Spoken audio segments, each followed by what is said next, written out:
Good morning बच्चों।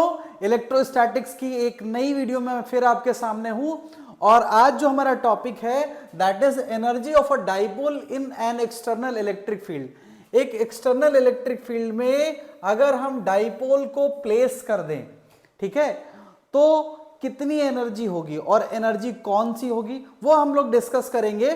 ठीक है, यहां पर देखिए हम अपने व्हाइट बोर्ड पे चलते हैं। यहां पर एक्सटर्नल इलेक्ट्रिक फील्ड में जो एक्सटर्नल इलेक्ट्रिक फील्ड है वो हमने यूनिफॉर्म इलेक्ट्रिक फील्ड लिया है। Uniform electric field, uniform electric field बेटा वो इलेक्ट्रिक फील्ड होता है जो पैरेलल लाइन से रिप्रेजेंट किया जा सकता है, पैरेलल लाइन से। और इसमें हमारा ये एक डाइपोल प्लेस्ड है, ये देखिए डाइपोल रखा हुआ है।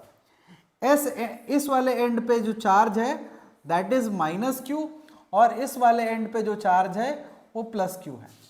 ठीक है, अगर चार्ज इलेक्ट्रिक फील्ड के अंदर रखा हुआ है तो उस पर इलेक्ट्रोस्टैटिक फोर्स लगेगा। अगर चार्ज इलेक्ट्रिक फील्ड के अंदर रखा हुआ है तो उस पर इलेक्ट्रोस्टैटिक फोर्स लगेगा। इधर भी इलेक्ट्रोस्टैटिक फोर्स लगेगा, कितना लगेगा? प्लस का क्यूई, फोर्स वेक्टर क्वांटिटी है, और इधर लगेगा माइनस का क्यूई। ठीक है, अब देखिए चार्ज साइन में अपोजिट है, एक पॉजिटिव चार्ज है एक नेगेटिव चार्ज है। ये फोर्स देखिए अपोजिट लग रहा है, जैसे मान लीजिए ये डाइपोल है, ठीक है, एक फोर्स इधर लग रहा है एक फोर्स इधर लग रहा है, तो ये क्या बनाएगा? ये टॉर्क बनाएगा। ठीक है, और यहां पर बेसिकली ये जो डाइपोल है ये इलेक्ट्रिक फील्ड के साथ थीटा एंगल भी बना रहा है। ये डाइपोल इलेक्ट्रिक फील्ड के साथ कितना एंगल बना रहा है? थीटा। अच्छा, डाइपोल की जो स्टैंडर्ड लेंथ होती है वो 12 होती है। ठीक है, डाइपोल की जो स्टैंडर्ड लेंथ है वो क्या है? 12 है। यहां से देखिए अगर मान लीजिए ये डाइपोल अभी इलेक्ट्रिक फील्ड से थीटा एंगल बना रहा है, हम इसको किसी पर्टिकुलर एंगल पे मूव कराएं। सपोज हमने डाइपोल को डी थीटा एंगल मूव कराया। हमने डाइपोल इस सिचुएशन में था, हमने डी थीटा एंगल मूव कराया, थोड़ा सा एंगल इसको मूव कराया। जब हम इसको मूव कराएंगे तो इसके अंदर कौन सी एनर्जी स्टोर होगी? पोजीशन बदली, इसकी एंगुलर पोजीशन में बदल दी तो इसके अंदर पोटेंशियल एनर्जी स्टोर होगी। ठीक है, और टॉर्क भी, अगर हम इस डायरेक्शन में फोर्स लग रहा है, अगर हम डाइपोल को इधर लाएंगे तो अपोजिट डायरेक्शन में फोर्स लगेगा तो टॉर्क भी अपोजिट लगेगा। तो अगर इधर टॉर्क टाउ लग रहा होगा तो अपोजिट में उतना ही टॉर्क लाना पड़ेगा, हमें अपोजिट में उतना ही टॉर्क लगाना पड़ेगा। ठीक है, तो इस सिचुएशन में इसके अंदर पोटेंशियल एनर्जी स्टोर हो जाएगी। लेकिन चूंकि हमने इसको इसकी एंगुलर पोजीशन से डिस्प्लेस किया डी थीटा एंगल, तो यहां पर सबसे पहले हमें क्या करना पड़ेगा? क्योंकि अगर हमने इसको डिस्प्लेस किया तो फोर्स लगाया और फोर्स के साथ साथ एंगुलर डिस्प्लेसमेंट हुआ। तो फोर्स इंटू डिस्प्लेसमेंट क्या होता है? Work done. तो यहां पर जो वर्क डन है वो पोटेंशियल एनर्जी के फॉर्म में स्टोर हो गया। ठीक है, इसी तरीके से अगर हम चाहें तो डाइपोल को θ1 से θ2 एंगल, 90 से 180 एंगल, जिस एंगल पे चाहे उस एंगल पे हम मूव करा सकते हैं। ठीक है, तो अगर हमने डाइपोल को मूव कराया,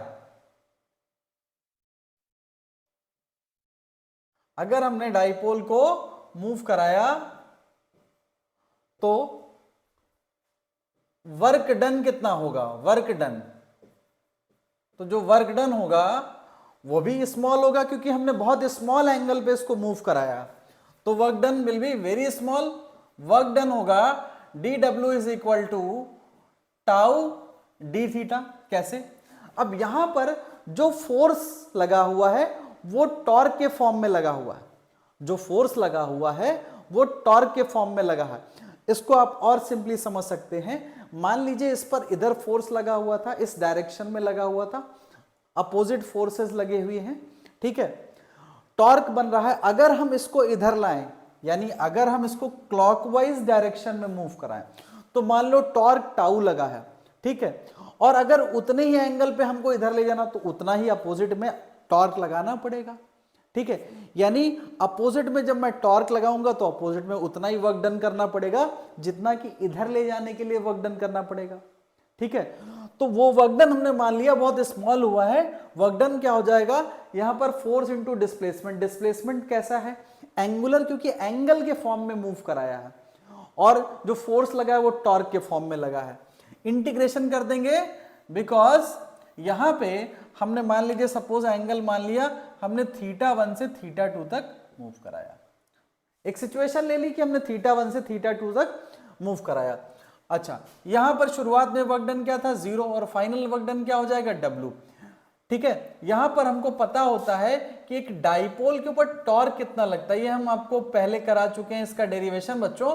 tau is equal to PE sine theta, ये वर्क डन होता है। ठीक है, tau is equal to PE sine theta. तो हम इसको पुट कर देंगे यहां पर, इसको हम यहां पर पुट कर देंगे। टाउ की वैल्यू, टाउ हो जाएगा PE sine theta into D theta. ठीक है, अब हमें इंटीग्रेशन करना है इसका, और लिमिट जो हमने लोअर ली है वो θ1 से अपर लिमिट जो ली है θ2 तक हमें इंटीग्रेट करना है। एंगल हम ले सकते हैं, हम चाहें, देखिए मान लीजिए डाइपोल है, इसको हम जिस एंगल पे चाहें उस एंगल पे ले जा सकते हैं। इनिशियल एंगल जो होगा, और जैसे ये मान लीजिए अभी एंगल क्या है 0 डिग्री, इसको हम 90 पे ले जा सकते हैं इस तरीके से, तो 0 to 90 हम निकाल सकते हैं वर्क डन। तो यहां पर जब भी हम इंटीग्रेशन किसी फंक्शन का करते हैं बच्चों, याद रखिएगा हम हमेशा वेरिएबल, जो फंक्शन वेरिएबल है उसका इंटीग्रेशन करते हैं, फिक्स वैल्यू को बाहर निकाल लेते हैं। तो डाइपोल फिक्स है, इलेक्ट्रिक फील्ड भी यूनिफॉर्म है, फिक्स है, एंगल बदल सकता है। तो ये dw का इंटीग्रेशन करेंगे तो w आएगा, और लिमिट हमारी 0 से w हो जाएगी। p को बाहर निकाल लीजिए आप, और साइन थीटा का जब इंटीग्रेशन हम लोग करेंगे तो वो आएगा हमारा माइनस कॉस थीटा। यहां लिमिट रख दीजिए, अपर लिमिट w के प्लेस पर w माइनस लोअर लिमिट 0, और यहां पर साइन थीटा का इंटीग्रेशन आएगा माइनस कॉस थीटा, माइनस आगे लिख दीजिए कॉस थीटा, और ये हो जाएगा θ1 से θ2 तक। अब यहां देखिए, अभी मैंने बताया कि जो वर्क डन होगा वो पोटेंशियल एनर्जी के फॉर्म में स्टोर हो जाएगा, इसी को law of conservation of energy कहते हैं। वर्क डन यहां पर पोटेंशियल एनर्जी के फॉर्म में स्टोर हो जाएगा। तो यहां पर हम यू से इसको डिनोट कर सकते हैं, और यहां पर देखिए हम अपर लिमिट रखेंगे तो थीटा के प्लेस पर θ2, माइनस लोअर लिमिट रखेंगे थीटा के प्लेस पर θ1, माइनस से मल्टीप्लाई करा दीजिए तो आएगा PE cos θ1 माइनस cos θ2। ये हमारा पोटेंशियल एनर्जी आ गया। इतनी पोटेंशियल एनर्जी डाइपोल की होती है। अपनी बैक स्लाइड पे चलते हैं फिर से। अब देखिए यहां पर एक, जैसे जो हमने बेसिकली कैलकुलेट किया है, यहां पे हमारा जो फॉर्मूला था θ1 माइनस θ2, यहां पर देखिए हमने स्टेबल इक्विलिब्रियम में जो थीटा लिया है वो क्या लिया है 0 डिग्री, यानी जब डाइपोल 0 डिग्री पर होता है तो उस कंडीशन को हम स्टेबल इक्विलिब्रियम कहते हैं, और इस कंडीशन पे जो हमारी पोटेंशियल एनर्जी आएगी वो मिनिमम आएगी। अगर हम 180 पे लेकर जाते हैं, यानी हम डाइपोल को घुमा देते हैं पूरा, ये देखिए ऐसे, इस तरीके से 180 के एंगल पे, तो अनस्टेबल इक्विलिब्रियम होता है, और उस केस में हमारा जो एंगल है वो 180 होगा और पोटेंशियल एनर्जी मैक्सिमम आएगी। अब देखिए यहां पर एक दिया गया है,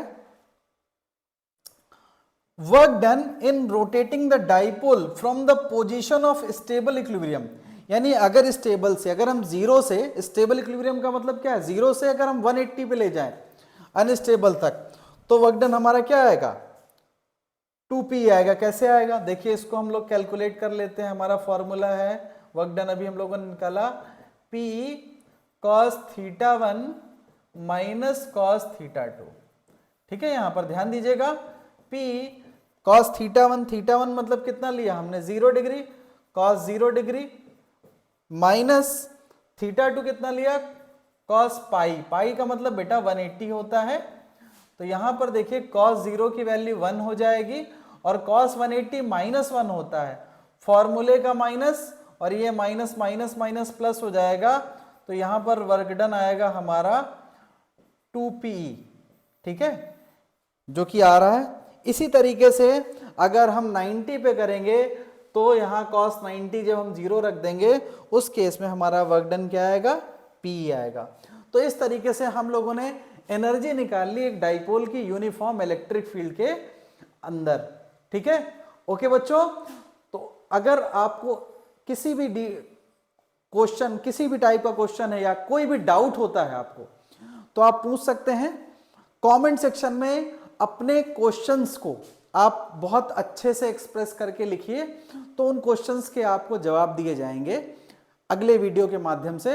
अपने कमेंट जरूर दीजिए जिससे कि हम और बेहतर चीजों को कर सकें।